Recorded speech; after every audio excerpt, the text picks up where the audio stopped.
You are on the journey of business. An entrepreneur and innovator who spent a lifetime of advising from behind the scenes, building businesses through word of mouth and referrals. Now Mike Wolf is ready to share these strategies and business outlook with you. You're here. You're ready for the journey of business with Mike Wolf. What is up, everybody? Welcome to the Journey of Business. I am Mike Wolf. My guest today is changing the world of pediatric medicine as the COO of the Children's Health Foundation. Welcome, Jeremiah Lane, to the show. Thanks, Mike. Thanks for having me. For sure, bro. So we've known each other for well over 20 years. We worked together on a few of my companies. Can you tell everyone a little bit about yourself? Yeah, well, like Mike said, my name's Jeremiah Lane. 31 years old. Got a great family, wife and two kids that I adore.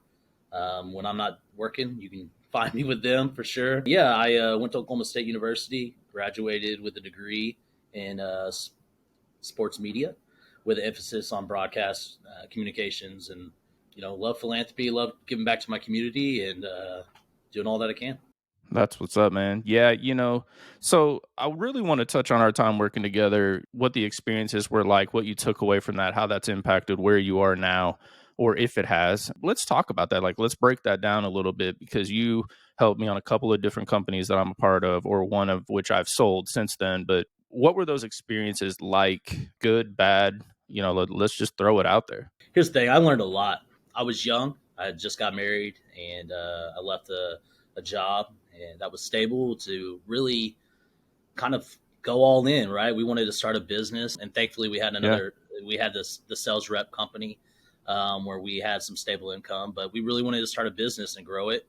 And we took a leap of faith and went all in, and spent 2 years with you, learned a lot about sales and a lot about customer service, the power of kind of giving back to the customer instead of thinking about yourself and self-service. It was more like customer-based service, right? Right. It was a lot of fun traveling, traveling 6 different states and seeing over 3,000 customers. And then on the other side, when we weren't doing sales rep stuff, we were trying to create this brand and market it and get people to try all these products. And, it was interesting because I never really thought about what it took to launch a product. And it's not like we're freaking Mark Cuban and these billionaires that have the money to do it and the backing to do it and already have this exposure. It was like grassroots. Like, we were going to trade shows and getting ththese influencers that we thought were influencers to try this product. It was like, Davis Family Outdoors. You remember, And so it was interesting, and I learned a lot because, in those 2 years, I learned a lot about myself. It taught me how to budget. It taught me how to really, you got to self-motivate, because it's not like you had something set in stone. Like, you're going to show up today and you're going to do this. It was like, you're going to show up today and we're now doing this. And it was, it taught me how to be flexible and think outside the box. But truly, you taught me a lot of things where, I didn't learn in college, right? I didn't go to college for marketing, or I didn't go to college to go and be in sales. I just had this sports media design background, and I knew how to kind of market things, but I didn't know all the SKUs and the margins and what we were paying for a product versus what we were going to charge people for product. And so that was interesting, right, man? And so I learned a lot. I mean, I could go on and on for days on how much I learned for those 2 years. Well, and, I think we both kind of were drinking from a fire hose of building this brand, which became kind of wildly successful very quickly. Yep.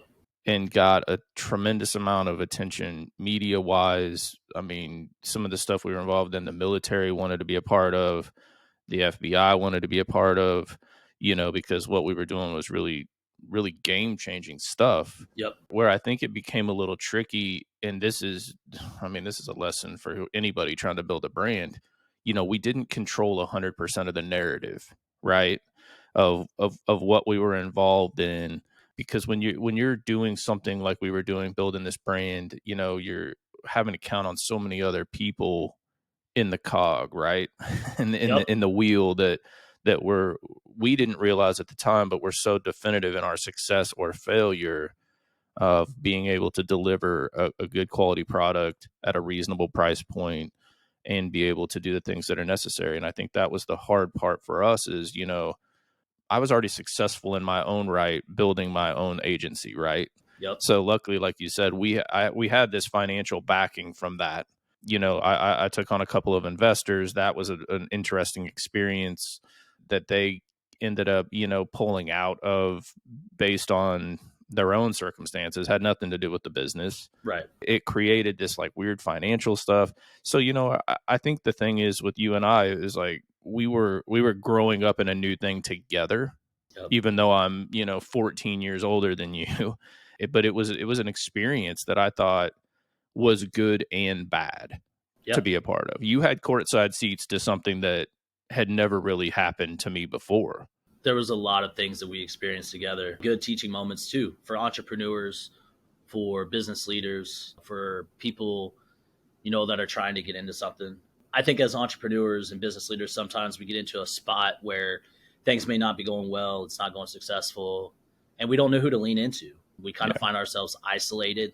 You don't really want to talk to those people close to you because one, you could be afraid that they're going to think you're a failure, or you think that they're going to not be able to forgive you for putting them in a certain situation, right? Like you did this with a family, right? So like when you said we had investors and stuff like that, it's like your family had investors. It wasn't just you.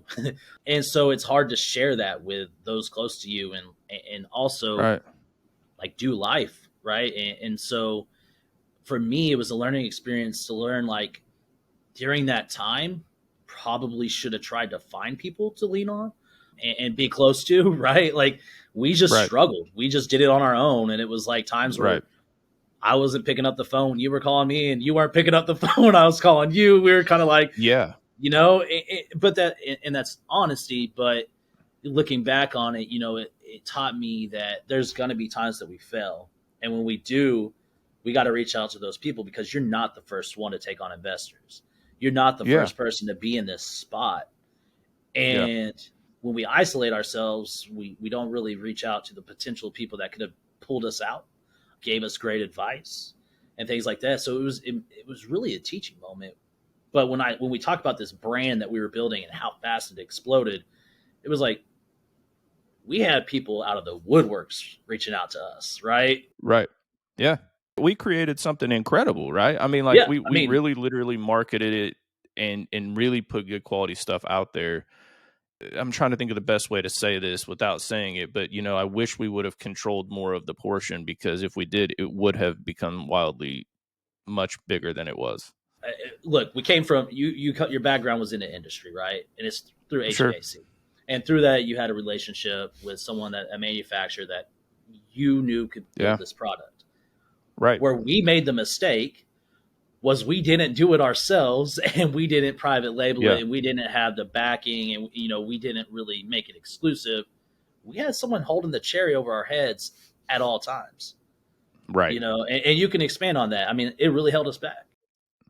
Yeah, I think a lot of it was, I represented a company on the sales and marketing end of side that was a chemical company, created this brand. They wanted to take this formulation of something that they had worked on, give us exclusivity over it within the United States and internationally. We ended up launching that product, named it out, and it became one of the quickest gun oil companies. It really gained traction in the weapons industry, I guess would be the best way to say it. Yep. It created wild amounts of market share quickly, got picked up by people who were doing a lot of different things, which then parlayed into law enforcement, then parlayed into military, then parlayed into all of these things. I mean, really quickly at the end of the day, like magazines. I mean, we were getting a lot of exposure and it was incredible.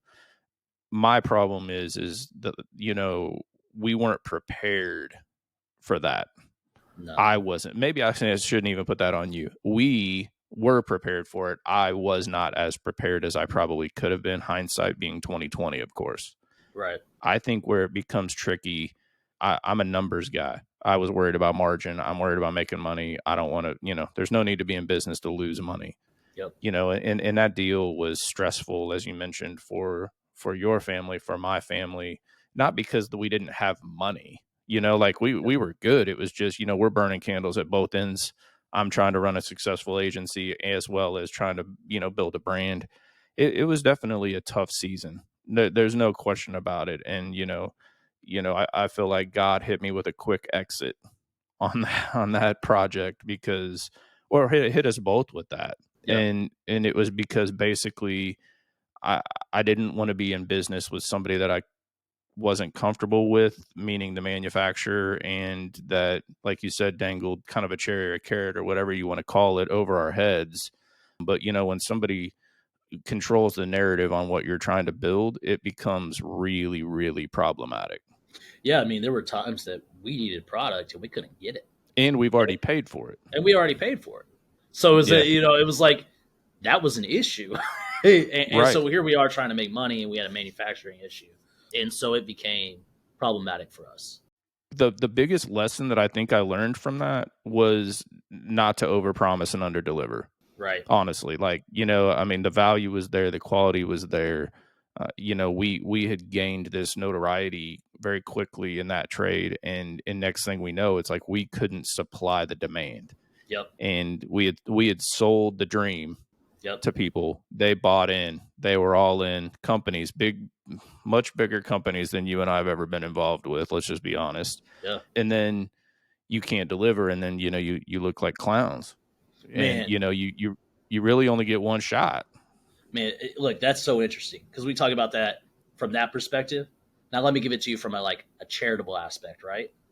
So for me, going out and raising money, I'm selling the mission to an individual or a donor. So if I go out to that donor and say, hey, look, I need you to, think about maybe giving a $50,000 gift to pediatric cancer. And this is what we're trying to do. This is how your money will help. And I go out and let's say we raise $1 million. And our goal at the end of the day is to recruit a new endowed chair or to bring in an interventional radiologist or, some support, right? At the end of the day, if that money's still sitting there in 2 years and I haven't done what I told them I was going to do, right, I've lost that donor. One, they can ask for their money back, or two, they're not going to give again because they don't believe we're using the money in their intent that they intended for it to happen. Right. And so basically I overpromised and then didn't deliver. Sure. And so it was really interesting when you talk about it in that process, that aspect is something else I learned, right? Like customer stewardship is a lot like donor stewardship. When we talk about what all did I learn, like that was a huge piece coming into the nonprofit and dealing with donors is like customer experience needs to relate to donor experience because that's what we're trying to do. It's all about the consumer. For sure. For me, it's all about the donor. Right. And it's hard to be on the show and not talk and be transparent because I only know one way to be. Everybody knows I'm all in. I don't really sugarcoat things. I'm very transparent about the way that I do things. Our experience in me building that brand cost me good 6-figure money. And it wasn't a great experience. Luckily, it was just me that lost money in that deal pretty much. And it was eye-opening, humbling for sure, because I had been at the top of my game with TradeLink, no question, doing, $8-10 million a year in sales at that time. And then so it was humbling, but I thought that the cool part about it was, man, like it was fun when we were in it. Yep. I mean, and maybe I can't speak for you on that, but for me, I loved building it. I loved doing whatever it took. And then when we exited out of that, I was also good with it. It was definitely a transitional moment for me of going, okay, this is definitely what God had for me to be humbled because I needed that in my life at that time. No question. Yeah. And also I do think that it did teach me a handful of lessons as an entrepreneur. And I believe it also catapulted you, and I don't want to speak for you on that, but I think it catapulted you into where God had you. Yeah. If that makes sense. Yeah. I mean, really, whenever we exited, I had an opportunity to come back to Children's Health Foundation. And look, I took the lowest job here. Really. I mean, Right. it was the lowest paying job just to get back. And like, there was a lot of things that just parlayed into it. It wasn't just the business fading out. I mean, like Charity and I found out that we were about to have a kid, and Yeah. being out on the road, it just didn't make sense for the family. And so there were some different things that played into it. And Right. I took the lowest job here. I started out and got really involved, but it was the different experiences that I learned in those 2 years that really helped catapult me. So it was, I learned finances. We looked at finances all the time. We were like, man, these are the Yeah. numbers, everything like that. And so it kind of gave me an accounting background and to be able to come in, and then sales experience. It was like, how you go out on the road and you sell products to people and things like that. And it's, cold calling. And I mean, dude, I called people. I mean, our customers, they didn't even know who I was. So I was like, Right. here's my name. I'm the new rep. Yeah. This is who you're going to be working Yeah. with. I know you've never met me, but like, Sure. let's go talk. And so through those experiences, I was able to come in here and really kind of excel and be able Right. to be put in a position to move in different aspects. So I went from a special or dance marathon coordinator to more of a communications role, and then communications and special events, then into communications officer, then into director of communications, then assistant director, and now chief operating officer. That Right. happened within like 5 years. And so I'm 31, chief operating officer of a nonprofit. Very Yeah. blessed, humbled, very blessed. But I cannot say that I wouldn't be here to where I am today with the experiences that I didn't learn those 2 years. But it was needed. I think me leaving and our transition out was needed. One, to really get you to where you are now. I think even though we were getting out of the business that we built, and we had adrenaline and a rush within that, I think we became comfortable with the sales business that we were repping. Like we became comfortable in that, and all of Yeah. our focus had shifted, and it was like now we were kind of neglecting this business that was Right. really the money driver, right? Sure. Yeah. And so in that time, I kind of learned like we should never neglected that. Right. And yes, we needed to pour all of our stuff, but like that was our true. That's the one baby we should have been just on. And you know what's crazy about that? Like you think about it, how do you neglect a business that's doing 8 to 10 million in sales? Dude, Like hindsight. and what could we have done if we weren't like really, I don't want to say neglecting, but like Yeah. we weren't driving Focus. it to the capacity of that we were driving the other one, that we were losing Well, and I money think on. that's the crazy part about it. And like I think about that because you do say what kind of came from that. Once I got out of that experience, I was so hungry to prove myself at that point because I felt like I had kind of wet the bed on that exit with my deal. And so when I really dove headfirst into sales, my sales went from 8 to 12 million. And Right, then they went from 12 to 15 million. right, And which is great. I mean, it's not a brag moment. It's just like I had to refocus my energy on something that made sense. And that's what I had built my whole career on right, was value. And I will tell you, I think a lot of that pivoted for me in that moment. Like I've always been value driven, this, but the end user and consumer value driven. But it made me light a fuse internally of going, there's no way I'm going to go out like this. And it did. It lit a fuse for me. But I won't lie, I mean, there was dark days, struggle days, frustrating days. You lose that kind of money in business and it bleeds into your family and my wife and my kids and like you just walk in a weird season, man. And it's such a it was a stretching season for sure. The more I've dove headfirst into God and really counted onto that situation and leaned into friends who were entrepreneurs and other business owners. And it literally, it stretched me to a point where I was like, do I even really want to do this? Because, I get job offers all the time to go run companies. Why would I not do that? It's like, man, they're offering you fat money over here, but you know, it became hard for me, this. And hindsight is always 2020 for me, and I don't have any regrets. I wish I had regrets, because I mean, it taught me some things that now I want to pass on to other people. Yeah, I mean, now you have been through that experience. Now you have this Yeah. platform where you're bringing on other entrepreneurs, other business leaders, or people that are just trying to look for like business consulting or Yeah. kind of some coaching, right? Now Right. you have the opportunity to share those experiences. And it's a lot of Yeah. experience. What we're going to see is like a lot of those experiences people have shared. Like they've gone through the same thing. When they launch a Right. product, it may not be successful. They lose thousands of dollars, maybe even six figures.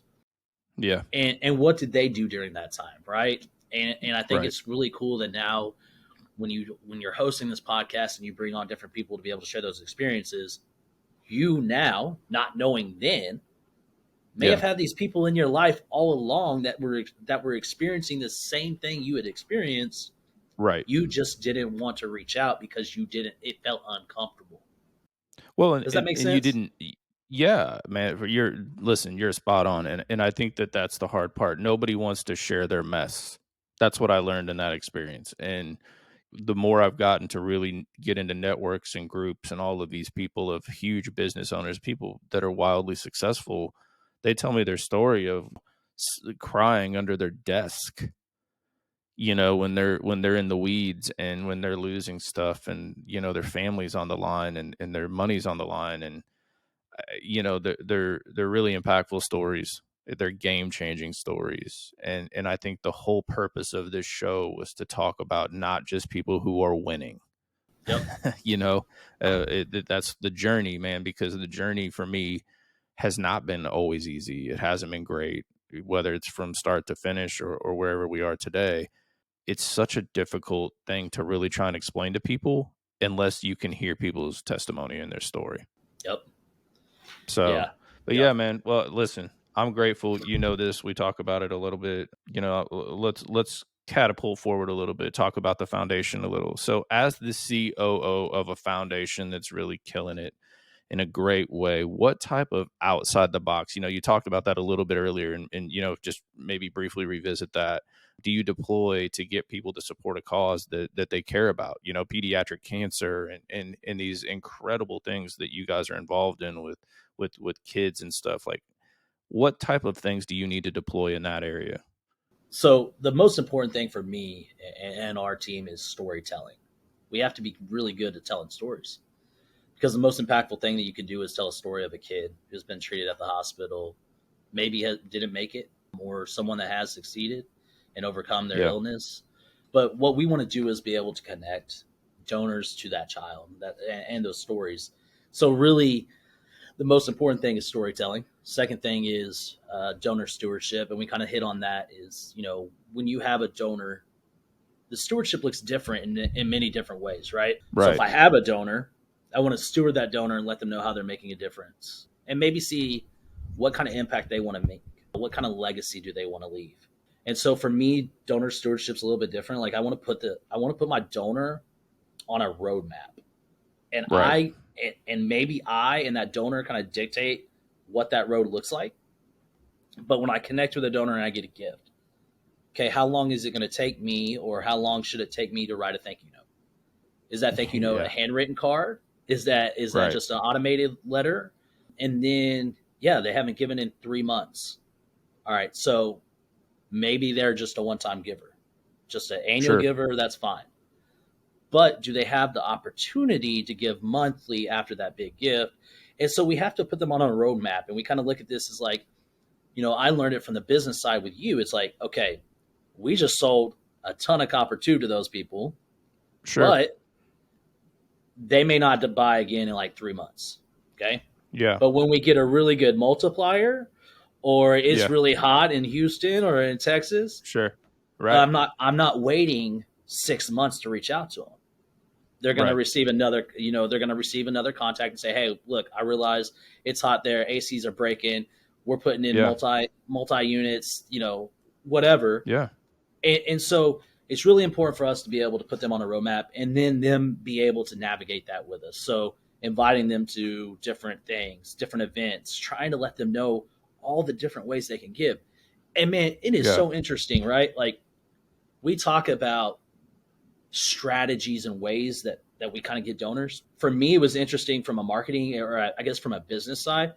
Like a lot of these donors, they may own businesses. So don't make a personal donation, or you have the opportunity to make a personal donation, but your business can make a donation. And then it's like a tax write off from a Yeah. marketing standpoint.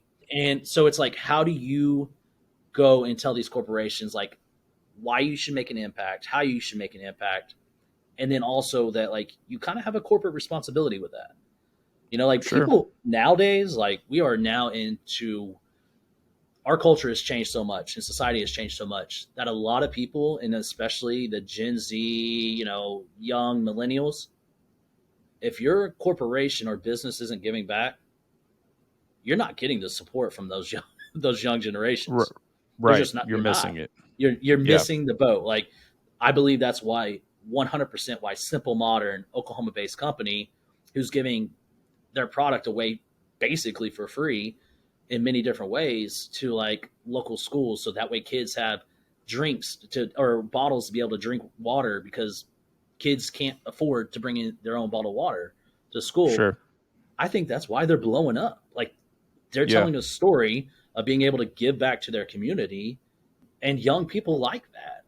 For where, you know, like you got to strategize on an older group, like your older donors, they could care less about that. To them, Right. it's going to be what's the legacy? How are you making an impact? What's the bottom line of how much money you're spending towards the program instead of administration? And so Right. it's a little bit different, right? Like I've got to break down into donor roadmaps, stewardship. We talked about storytelling, but now it's like donor segmentation. And so Right. like I need to segment all my different donors in different segments, and I know how to reach them in different ways. So man, it's really interesting. It's more of a forecasting play, right? Because I mean, like you're giving them this roadmap, you're giving them this track record of going, okay, hey, this is what we're building for this season or this year within the foundation, and this is where your support will go. Yeah, and like whenever we, you know, if we have a specialized program, like right now we're doing pediatric cancer, we Hmm. have a donor that's matching dollar per dollar up to $1 million, right, or two Okay. million dollars. So with that, we know that there are some donors that's all they want to give to. If their donation is being matched, they're more likely or inclined to give because they know they're doubling their Right. impact. But it's forecasted based on that. Now, where it's interesting is, and man, I'm gonna get I'm gonna kind of get off topic, but it's really important to kind of hear it because as a business model, we had to change. So we did a 5 year Okay. strategic plan. We were on the cusp of hitting 10 million. We were growing from 5 million to 10 million over 3 years. Yeah. COVID hits. Like Sure. we had all that we hired 21 people. We were moving, we were grooving, we were doing a school program called Kids Care. We were literally my whole plan or the plan of the foundation was to get kids start at a young age within school, right? They're given dimes for diabetes, quarters for Right. NICU, you know, stuff like that, Yeah. and become this lifelong donor. So they go from elementary school giving in kids care, they go to middle school, Yeah. they may do like a walkathon. High school, they do mini marathons, dancing, raising money, getting on our teen board. College, they go Sure. in, they become a dance marathon partner, they become interns. Then they go into adults. They're coming to our galas. Like they're becoming on our innovative board. They roll over to our board of advocates, and then they become on our board. Right? Yeah. COVID hits. Then we start in the state of Oklahoma. You and I both know Department of Yeah. Education and the funding to teachers and classrooms is. Not great. And Yeah. what we realized was like talking to charity, people are more interested. Those teachers are more interested in trying to find funding for their classrooms than try to raise money through their kids for a nonprofit. And look, I get it, you know, Yeah. because that's really what makes sense. And so we had to really shift the dynamic because we thought that could be a moneymaker. And then we Right. simply realized, man, we're investing in something that probably is not going to work out. So you had to basically rebuild the foundation at that point, right? Like you're having to rebuild the strategy of attack, right? The plan of Yes. attack. Yes. Because, I mean, we had all this stuff in this strategic plan, and we hired these people. to do different programs and stuff. And COVID hit, and we went, man, from like 8 million to like 3. Unfortunately, it was my first time where, as a young professional, where I was leading people, to have to go in and have a conversation with them of, hey, we're having a reduction in force. Unfortunately, Right. you're one of those people we're having to let go. Here's your compensation package. We'd love to help find you a placement. And we went from 21 people to 10. How hard was that for you? Because you don't like, I know this a little bit about you. Like, that's a tough thing to do, right? I mean, you Yeah, that's an impact in somebody's life, and it man. is terribly hard to try and not only let people go, but like you probably sold them on the dream when they started, right? Yeah, so they were here. They were in there with us for like 3 years, right? Because we started a 5 year Right. plan. We were on our fourth year going in. You've built these relationships with these people, and Yeah. look, in a for profit business, oil and gas, like there's a lot of people. With nonprofit, it's a small, tight knit family. Like we're in Yeah. it for the mission. We're all trying to help each other out. And so a lot of these people I feel like I was close to. I feel like we had a great relationship. And to have to go in and basically tell them during COVID, which was a hard time already, people weren't Yeah. hiring, Right. that we're letting you go. You're going to have to go find work elsewhere. By the way, you're going to, once your compensation package ends, your healthcare is on your own. Some just got married, trying to start a Yeah. family. I mean, Sure. like, it was hard. It was probably one of the But it's toughest because you're moments. invested in those people. I mean, I think that's where people lose sight of that. And when you run businesses, as you being the operating officer of that foundation, man, listen, like it all falls on you whether you want it to or not. And I think that's the part that sucks. So I did want to touch a little bit on the foundation. You guys, you have built this foundation to a place where you guys are nationally recognized in the top 7%, which I think is awesome, of nonprofits because of your transparency, of your funding, and your low cost of administration. Yeah. I think it's really an interesting thing to be recognized that way, in a great way, because I think people want to know where their donations are going. I think transparency is important. You guys are very transparent in that regard. That obviously is a big selling feature for your foundation, right? Yeah, I mean, 100%, right? So we are nationally recognized by Charity Navigator. And what they do is they rate charities all over the nation and worldwide based on transparency of funds, 990s, programs, how much money is going, administration costs, things like that. For many consecutive years, we've been a 4-star rating, which is the highest rating you could receive, top of Yeah. 7%, like you said. And really what that does is it allows us to go tell a story to a donor as well. Like when you give us money, you need to realize how much of that is going to programs, how much of that is going to fundraising and administrative costs. Now, as a nonprofit person, I do want to say, I believe that nonprofits are now realizing where in the past they really haven't. We've got to pay our people well enough to keep them and keep up with the market and the salaries of different companies, because we're going to lose really good talent and they're going to go elsewhere because right now, I mean, everything's crazy. But back in the day, when you talk to a lot of nonprofit executives and a lot of people that have been in this, they're like, you realize that executive directors weren't getting paid great. And Yeah. you're talking about somebody running a multi-million-dollar nonprofit wasn't being paid great. And here recently, I think we've seen it. We have some nonprofit salary research and different market analysis that we get, and so we can kind of see Sure. we're staying up with the trends. Yeah. But we always reach out to other nonprofits to see what they're doing, all things like that. But for a Yeah. donor going in and saying, hey, your $50,000 that you're going to donate today is going to be used. 100% of our money stays here locally. We don't send anything national. So it really is providing an impact. We Right. started 40 years ago. When we first started, we raised $80,000 a year. Since then, we've raised $155 million. We have over 36 $2 million plus endowed chairs. So That money is always there. It's endowed, so all of our endowed shares, they just get money off the principal, or not off the principal, but the interest. And we're making a huge impact. Our goal is that we can recruit specialists to the state in order for kids to receive care here and not have to go elsewhere. Let's touch on that for a second, because like when I was doing a lot of research on what, on the foundation, you guys have funded pediatric cancer and diabetes research labs, and you guys are contributing $2.5 million a year for pediatric research and education and clinical care and cancer research for, I mean, man, bro, that's so awesome. Like if you think about that on a macro level, right? Not even micro level, but like from top down, you're like, man, $2.5 million is a tremendous amount of money. How awesome of a feeling it is to know that your team and what you're doing is really changing and impacting the world. I mean, that's pretty cool stuff, right? Yeah, I mean, so a lot of people don't know this. I actually named my son after one of the kids I met through this work. And Yeah.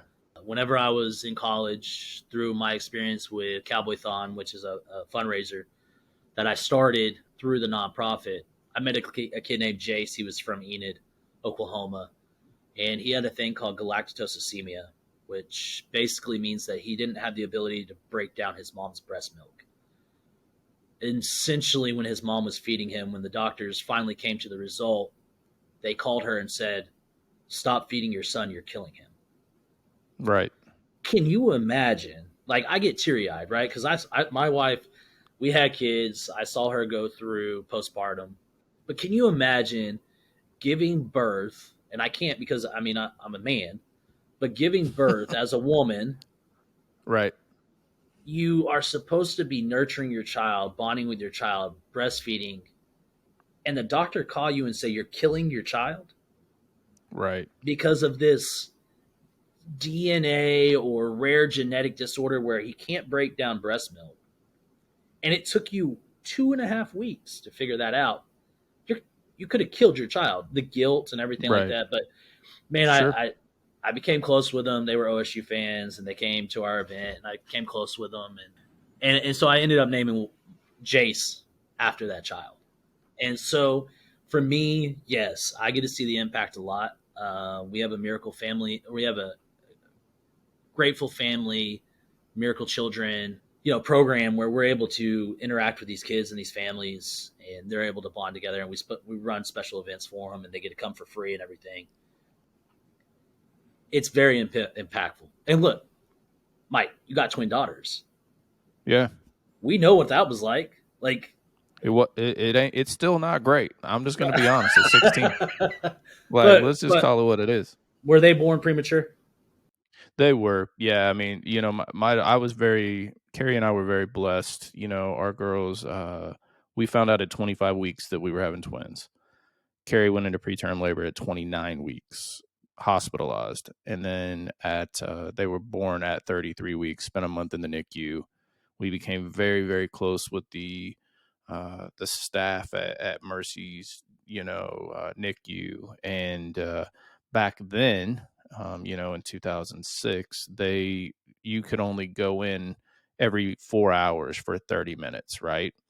And so this is like 12-4-8, 12-4-8, midnight basically kind of thing. And so we had twins. So Yeah. it's like we had to split those visits, and it was scary, man. Like I think people grossly underestimate that. I mean, it's we kind of joke around about it now because my daughters are 16 years old and 5'10" and going 1,000 miles an hour, and they're great, they're healthy, and it's a huge blessing.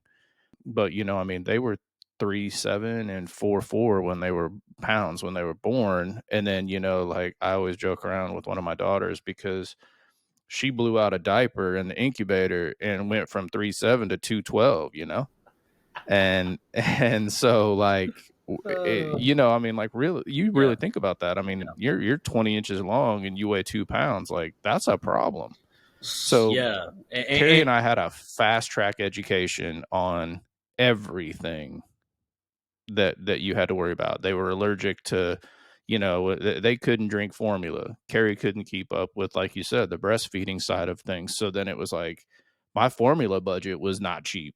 And, and then they needed soy formula because they couldn't do this. And so like, yeah, man, it is not something that I talk about a lot, but I will tell you, we had a tremendous amount of people praying for us in that season because we didn't know, man. Like we were touch and go for some things for a Yeah. while.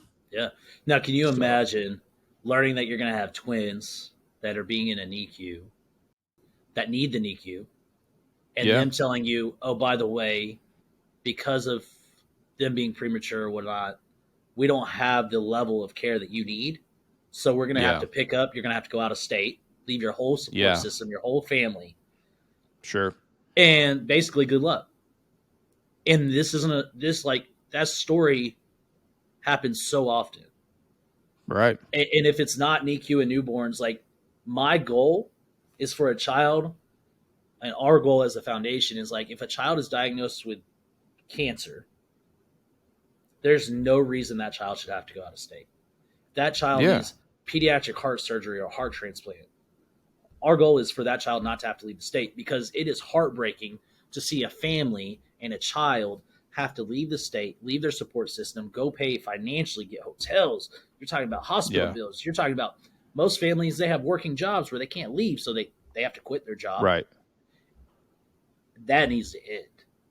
And that's yeah, our goal, right? That's our goal is like people want to make good in our community and people want to do well and they're tired of hearing these stories like this is how you can help. right, Get involved, give back, and have the same mission. Like we yeah, all know somebody. And I've told you through our connections and everything like that, I have a family and I'm not going to put it out there. I don't want to put their name out there, but you go to yeah, church with them.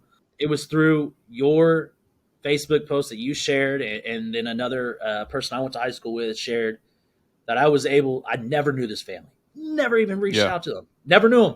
Hey, we're great friends now. We play golf together and stuff like yeah, that. But like they said that they found out news that their daughter was going to have heart surgery and they couldn't get in for 3 months. And I reached out and I said, I'm going to make a call. I'm going to shoot an email and I'm going to see what we can do. yeah, Thankfully, because of our efforts, because of Brandon Whedon and his foundation, and I help him host his golf tournament. It's called Brandon Whedon Swing from the Heart Foundation yeah, and Golf Challenge. He helped us recruit Dr. Burkhart, who is a pediatric cardiac thoracic surgeon, and we got them to see Dr. Burkhart within like 2 weeks. I think it was like a week. right, He met with them. He told them it was going to be okay. She's going to make it. She's in great yeah, hands. And I remember them going in for that first operation and them texting me. I texted him, said everything's going to be okay and all that. But now she's alive. She's doing great. yeah, She's kicking it. She's running around. And we've become great friends through that because I did not know them. But what I sure, knew is that I could help impact their family because yeah, of generous donors through Oklahoma, through the Brandon Whedon Foundation and his golf tournament, that we had a surgeon that could care for their kid here. yeah. 3 years It, ago, it, before he got here, they would have had to have gone Dallas, they would have had to gone to St. Louis, they would have had to gone somewhere yeah, else to get that treatment. But because of generous donors here in Oklahoma, we were able to provide that care here. They were here with their church, they were here with their family, they were here with their yeah. friends to be able to support them. And that's And all we want to do. That's and all. I can tell you, the impact that it had on that family. I mean, it saved their family. It saved her life. It was pretty serious. I mean, I don't want to underestimate the severity of where that was at. I mean, there was prayers going around, our church for a long time, and I think that's the power of social media. I mean that connect on that, and I think the purpose of the show. Somebody's going to go, hey, why are you on here talking about nonprofits? Well, because it's important to me. That's what I care about. This is my show. I can do what I want. Not only because you and I have a relationship, but I mean, I want to change the world. through networking and you know, through relationships. And I think, you know, relationships are the currency of the kingdom. Like if we're not talking about it, why aren't we talking about it? So anyway, not that I'll jump off my soapbox right quick, but But look, nonprofits also operate like a business. I mean, we are a business, so I mean yeah, it's like anything else, and we have to have entrepreneur thinking to sure. be able to really expand and go to the next level. So look, you can talk about nonprofits all you want. We're businesses Yeah, too.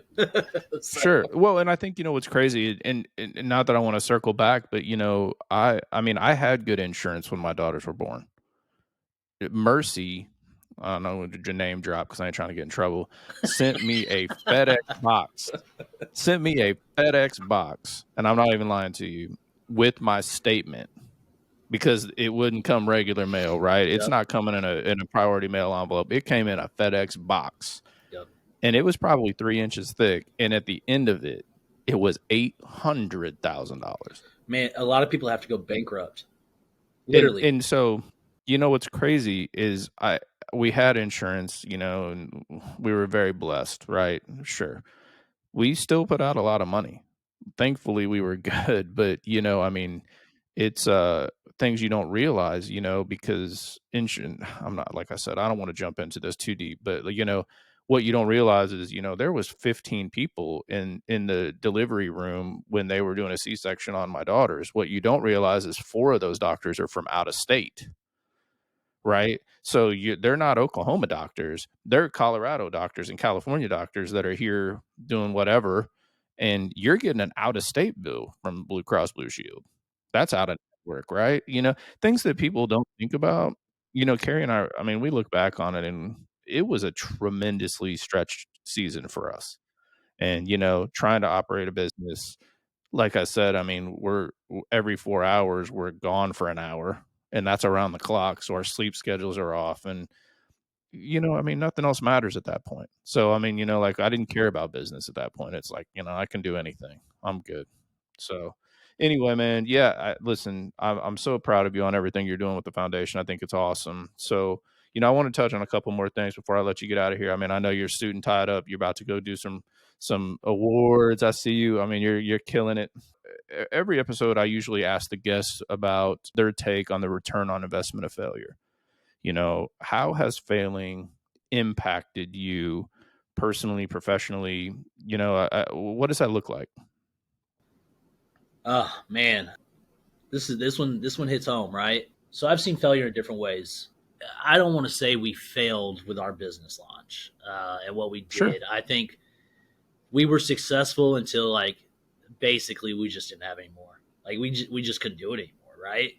But in that moment, I think we failed in different areas. Like we failed, we were kind of like I don't want to say we were man, like look, it was all in on business and I think we neglected areas of our life where we needed to be present.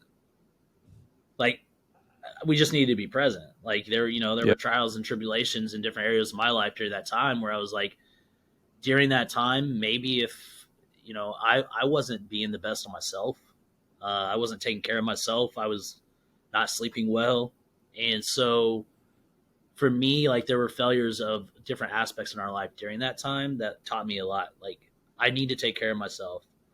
I need to be invested in my family, and I need to realize how much my wife was doing whenever I didn't notice, right? Like she was taking care of things that I didn't really like. I wasn't thankful for. I didn't really say I was thankful for things like that. And so, and look, I was young. I Yeah. was, and so it was a learning experience because I was learning one what a marriage looked like.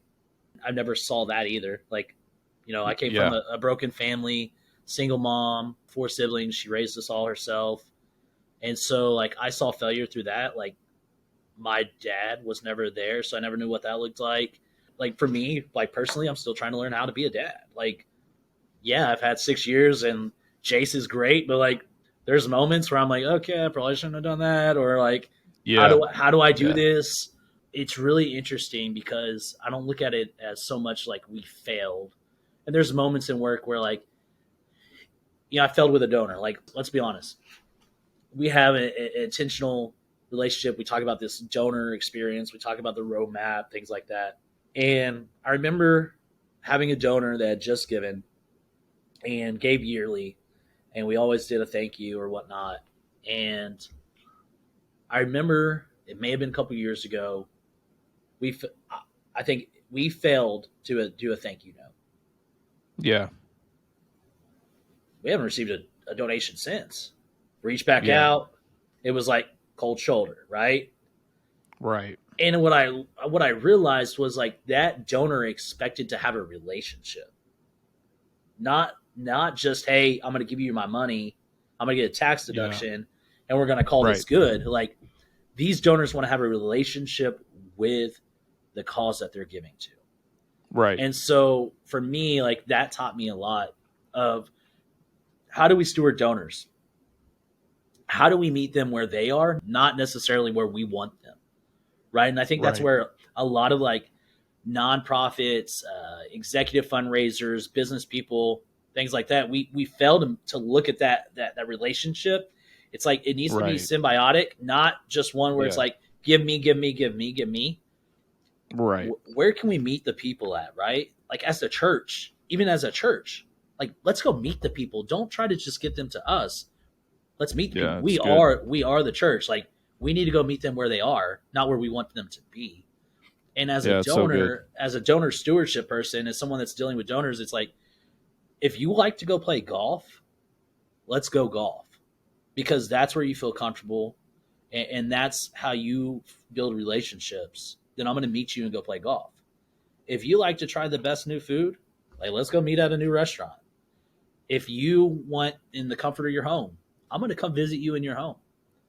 If you I want, think that's good, man. You know, like it's time, and I kind of learned like how to build these relationships through that moment of failing, and it's really catapulted us into the next level of me being able to do like major gift fundraising and the relationships. Like I have one donor, and you'll see me post about him all the time, and I am going to give him a shout out, and I don't care because he's a great person, served in the military, and his name's Thurman Lynch. He owns an Allstate agency down in Moore. Okay. Thurman, we met during a time where he had just started his business, and I wanted him to come on as a local partner. I was like, yo, you're going to give us so much money. And he was like, to be honest with you, I can't, right? Like, I can't right now. I'm not in the capacity. I just bought a book. Like, I'm starting a business, but let's do something. So we came up with this campaign, creatively, and we talk about this like entrepreneurial way to get people involved, to donate, and how to think outside the box. It's like, dude, let's do a thing called Quotes for Cures. And every time that someone comes to you and you give them a quote, donate $20 back. So he did 100 quotes. He gave $2,000 first year. And he did it the next year. And then I was like, Thurman, I want, you play golf. I want to get you involved in Brandon's tournament. And so he came out, he donated, he did the Closest to the Spin sponsorship. We went out to golf. We built this great relationship, this bond. Yeah. And he's donated ever since. Now he's a board member. Just came onto our board, but he's a mentor to me. Like he man, the way it's so interesting how we built this. Like we text all the time. We talk about things outside of the foundation, and that's great. But not every donor wants that type of relationship. Sure. It can build that way. Like I have a lot of donors that I'm on a texting relationship with, or I talk to maybe weekly, but it's all about finding that comfort zone for that donor and realizing the impact that you have to show them. Like it really, like his wife, he was giving, but whenever I asked his wife to come to a gala and she heard the personal story, she was like, how much we got in our wallet in our bank right now, Right. And so that's really, man, that moment of losing that donor taught me a lot. And then the moment of like self-reflect after us doing the business and looking at what I was neglecting in life at that time taught me a lot. I think it's good, man. I think, there's so many teachable moments in these lessons. I never look at things as failing. So when I say the return on investment of failure, it's more the lessons, right? And I think, it's so important for people to understand, like, investing in relationships, like you said, you're not chasing down business, you're investing in people. And I think that that's a huge lesson for people to learn, like if you can invest without expectation, right? I mean, it's such an important thing. I think expectations, usually lead to disappointment. It just in my experience or people I know's experience. And so I really think it's so important for people to get something out of this message of what you just said, because if you're investing for the right reasons, right? And I'm talking about into relationships, it's not always about an end result. It's not always about, dollars and cents. It's usually just about building that relationship, helping people where they are, meeting them where they are, like you said, and trying to figure out ways to add value to them, right? And usually when value, if you're adding the right amount of value and you're looking for something in return, usually that kind of plays itself out in my experience, dealing with thousands of people. And that's kind of how my experiences have been. So couple of things, man. Let's talk about key pieces of business advice that you've kind of learned along the way. Maybe you learned it from me, maybe you learned it from someone else, whatever that is that you utilize in your business every day. Let's talk about it. Yeah. So, like I talked about, my biggest thing is that I really learned was that customer consumer stewardship, customer relationship. I remember you made me buy this book called The Go Giver, and we Are you were there? talking about like the go giver mentality. And then like one that I thought was very interesting is you made me read Gary V too, which look, Gary V like can kind of be can be abrasive, but the mindset that he puts you in and like trying to take what he says and look at it as like for me as in a nonprofit fundraising manner, it was very interesting on how to take those key takeaways and really get after it. Like for me, at church, the church I go to, we talk about like doing everything short of sin to make impact someone's life or to bring them to Christ, right? Like for me in fundraising, I want to do everything that is legal, ethical, and short of sin to raise money to make a difference on our community. And so for me to get out of this like this mentality of like quit thinking small, quit caring about what other people think and how you're doing things, like just go for it. Like forget what other people think. Like just go for it. Market it the way you want to market it. Build relationships how you want to build relationships. You don't have to follow someone else's roadmap on how to be successful. Like build your own success. Yeah. That's good, man. I will say, I love Gary Vaynerchuk for a few reasons.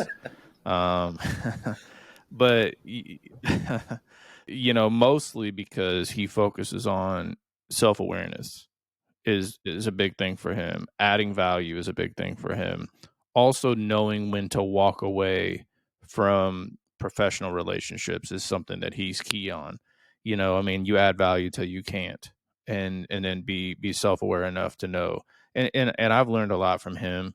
I mean, he's done well for himself, and he's obviously doing well now. But I've kind of been following him since 2010. And so a lot of lessons that I've taken on in business have been based on what his advice has been, you know? And I think so it's hard when people see him and he's abrasive, like you said, or he's wilding out, or he's standing in front of 10,000 people cussing and doing his thing. That's maybe not the same rhetoric that you and I approach business with, but Right. that doesn't necessarily mean that his way doesn't work. So yeah, I mean, I think there's definitely some lessons in there.